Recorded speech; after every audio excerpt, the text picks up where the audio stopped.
प्रदेश की सभी खबरों के साथ आप देख रहे हैं पब्लिक लाइव हरियाणा। कांग्रेस में अपनी अपनी विचारधारा को लेकर रोहतक के रुक्मणी पैलेस में 4 मार्च को कांग्रेस कार्यकर्ताओं द्वारा दलित व पिछड़े वर्गों के प्रतिनिधियों का कार्यक्रम किया जाएगा, जिसमें मुख्य अतिथि के तौर पर कुमारी शैलजा रहेंगी। इस कार्यक्रम का मुख्य उद्देश्य रोहतक और सोनीपत लोकसभा में पिछड़ी जातियां, जिनकी इन दोनों लोकसभा में लगभग 12 लाख वोट बताई जा रही हैं। कॉन्फ्रेंस के माध्यम से कांग्रेस के राष्ट्रीय संयोजक ओबीसी विभाग से अनिल सैनी ने बताया कि इसमें किसी और नेता को शामिल नहीं किया जाएगा। अनिल सैनी ने कुमारी शैलजा को ही पिछड़ी जाति की नेता बताया है। उन्होंने बताया कि पार्टी में रहकर हर अपने अपने समाज के हकों की लड़ाई लड़ रहे हैं, तो हमें भी अपने हक की लड़ाई लड़ने का पूरा हक है। और इसी बात को लेकर हम 4 मार्च को कांग्रेस कार्यकर्ताओं द्वारा एक कार्यक्रम कर रहे हैं, जिसमें हम अपने पिछड़ी जाति के हकों की लड़ाई के लिए आवाज उठाएंगे।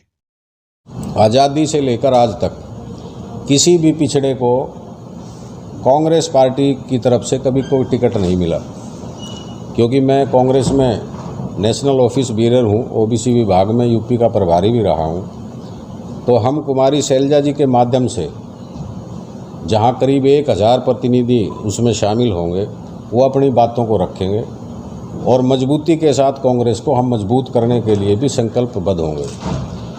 उसके बाद प्रदेश के अंदर हमारी जो ओबीसी की करीब 40% आबादी है, इस आबादी के अंदर हम अपने हक के लिए, क्योंकि जो भी सरकार आई उसने हमारी वोट का इस्तेमाल करके सत्ता पे काबिज रही और हमारे हक अधिकारों से वंचित रखा। जातिगत आधारित जनगणना होनी चाहिए। नए संसद भवन जो दिल्ली के अंदर नया संसद भवन बन रहा है, उसको लेकर भी हम चाहते हैं कि महात्मा ज्योतिबा फुले या बाबा साहब अम्बेडकर के नाम पे उसका नामकरण होना चाहिए। इन्हीं मुद्दों को साथ लेकर 4 तारीख का जो हमारा ये कार्यक्रम है, उसके लिए आप लोगों से आज हम रूबरू हुए हैं। आप लोगों से हमारा ये निवेदन भी है, उस कार्यक्रम को भी आप कवरेज करेंगे और अगर कोई बात है तो हम आपके बीच में बैठे हैं, आप पूछ सकते हैं। किस स्थल पे? रुक्मणी पैलेस में होगा, लाड़ौत रोड पे है, ये राजीव गांधी स्टेडियम के सामने। कौन कौन बड़े बड़े नेता इसमें शामिल होंगे? इसमें मुख्य तौर से कुमारी शैलजा जी को बुलाया गया है। और किसी बड़े नेता को नहीं बुलाया? और किसी को नहीं बुलाया गया। विपक्ष के नेता है भूपेंद्र सिंह हुड्डा, प्रदेश अध्यक्ष हैं उदय भानु, किसी को नहीं बुलाया, सिर्फ कुमारी शैलजा इसमें मुख्य बतौर मुख्य अतिथि शामिल होंगी। टाइम से आएंगे? हाँ, टाइम से आएंगे। 4 तारीख को ही होली मिलन समारोह किया जा रहा है, वो हमारी जानकारी में नहीं है। तो कौन कौन भाग लेंगे इसमें? उसमें करीब 18 विधानसभा के सभी डेलीगेट्स हैं, गांव के सरपंच हैं, जिला पार्षद हैं, निगम पार्षद हैं, गांव के नंबरदार हैं, जो दलित और पिछड़ों के लोग हैं, जो अपने आप को असहाय महसूस कर रहे हैं पार्टी के प्लेटफार्म पे। अभी पीछे एक लिस्ट जारी हुई डेलीगेट्स की, प्रभारियों की, उस लिस्ट पे अगर आप नज़र डालते हैं तो हमारा कहीं कोई मुश्किल से 5 या 10% उसमें भागीदारी है। जब इस प्रदेश की आधी आबादी है दलित पिछड़ों की और पार्टी उनको इग्नोर कर रही है और वो पार्टी के सच्चे सिपाही हैं, तो हम पार्टी के अंदर रहकर अपनी लड़ाई लड़ेंगे। हम अपने लोगों के लिए, हम अपने विधानसभा जो 18 विधानसभा हैं, जैसे हरियाणा रोहतक में 9 विधानसभा हैं, 9 विधानसभा में जब से हरियाणा बना 1 नवंबर 1966 से लेकर आज तक कभी पिछड़े को कांग्रेस ने टिकट नहीं दिया रोहतक से। जब तो हमारी 5.5-6 लाख वोट हैं रोहतक पार्लियामेंट में, सोनीपत में करीब 7 लाख वोट है पिछड़ों की, वहाँ से कि पिछड़े को टिकट नहीं दिया जाता। तो ये लड़ाई हम अपनी नेता के माध्यम से लड़ेंगे कि वो हमारी बात हाईकमान तक लेके जाए। क्या किन की मांग रहेगी? आप कौन सी सीट की मांग रहेगी विधानसभा की? वो पार्टी डिसाइड करे।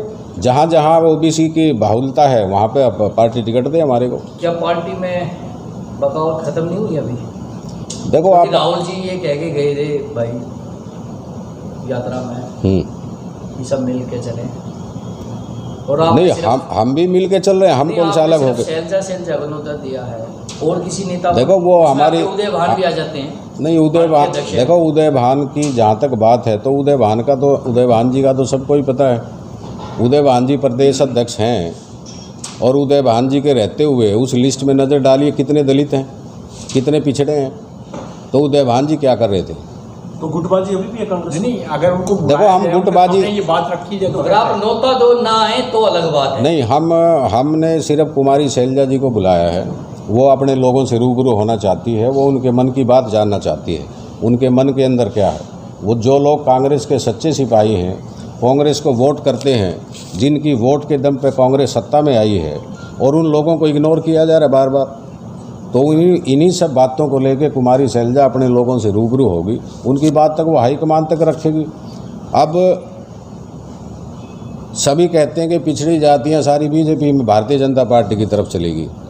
अब जब पिछड़ों के लिए पार्टी के पास कोई एजेंडा नहीं है, व्यक्ति विशेष या किसी एक जाति के लिए सम्मान की बात की जाती है, तो हर जाति अपना सम्मान चाहती है, जब भी वो वोट करेगी।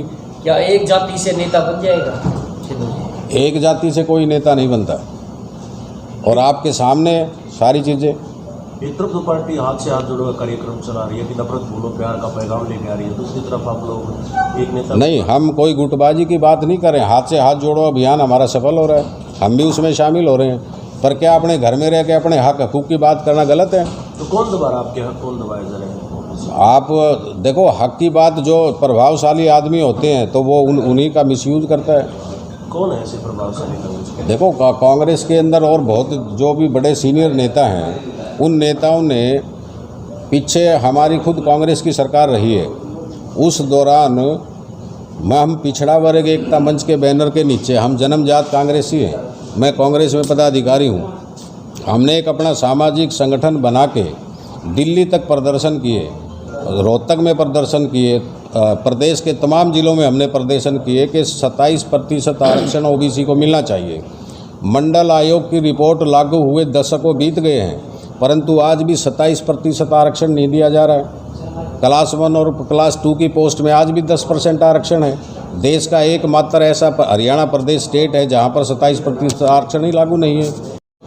पिछड़ों को, दलितों के कल्याण के लिए काम करने का वादा करके सत्ता में आई थी, उनको रोजगार के नाम पे सत्ता में आई थी।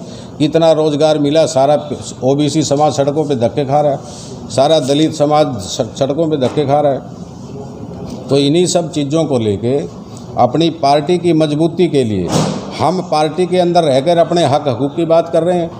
क्या गुनाह कर रहे हैं? जब प्रदेश का मुख्यमंत्री होते हुए ये कहता है कि मैं पहले जाट हूँ बाद में मुख्यमंत्री हूँ, तो क्या हमारे को भी संविधान ने अधिकार दिया कि हम अपने हक की बात करेंगे? तो आपका निशाना पूर्व मुख्यमंत्री भूपेंद्र सिंह? हमारा कोई निशाना नहीं है, हमारा निशाना हमारे हक है। हम अपना अधिकार चाहते हैं। बोल रहे हो तो नाम भी लिया करो ना सर। नहीं, ऐसी जाएगा। हम किसी का नाम नहीं लेना चाहते। मैं तो सिर्फ ये कहना चाहता हूँ कि अभी पीछे प्रेस कॉन्फ्रेंस सुभाष बत्रा जी ने की, उन्होंने पंजाबियों के लिए अपने हक की बात करी कि हमें 27 टिकटें मिलनी चाहिए। हमें भी संविधान ने अधिकार दिया है कि हम भी अपनी बात रखेंगे। जब हम कांग्रेस को वोट देते हैं, दलित पिछड़ों के नाम पे कांग्रेस की सरकारें बनती हैं, सरकार बनने के बाद हमारे अधिकारों के साथ कुठारघात किया जाता है, हमारे रोजगार के नाम पे हमारे को ठेंगा दिखाया जाता है। इन्हीं चीज़ों को लेके ये कार्यक्रम किया जा रहा है। और प्रदेश में आगामी इसी साल के आखिर में खुले मैदान के अंदर इन तबकों की बहुत बड़ी रैली होगी। हम अपने हक की बात करेंगे, कांग्रेस के बैनर पे करेंगे। अनिल जी, आपने जितने पूर्व जो विधायक हैं, किससे भी बात की आपने? तो यहाँ के किस बारे में? यहाँ आपके जो 4 तारीख का जो प्रोग्राम है, विधायकों से तो बात क्यों की आपने? देखिए, ये हमने किसी से बात नहीं की। इस कार्यक्रम में कुमारी शैलजा जी आएंगी। हमारे 18 विधानसभा के जो दलित पिछड़ों के प्रोमिनेंट लोग हैं, जो करीब 1000 डेलीगेट्स रुक्मिणी पैलेस में इकट्ठा होंगे। आगे के कार्यक्रम हम उस दिन तय करेंगे। निकट भविष्य में हम सोनीपत में, जींद में, पानीपत में भी कार्यक्रम हमारे होंगे। और मजबूती के साथ हम अपनी पार्टी को मजबूत करेंगे, पर पार्टी में रहते हुए अपने हक की लड़ाई लड़ेंगे। क्या हमारे लोग भी आगामी 24 के चुनाव में हमारे लोगों को भी पार्टी टिकट देकर चुनाव लड़ाए। ये संजय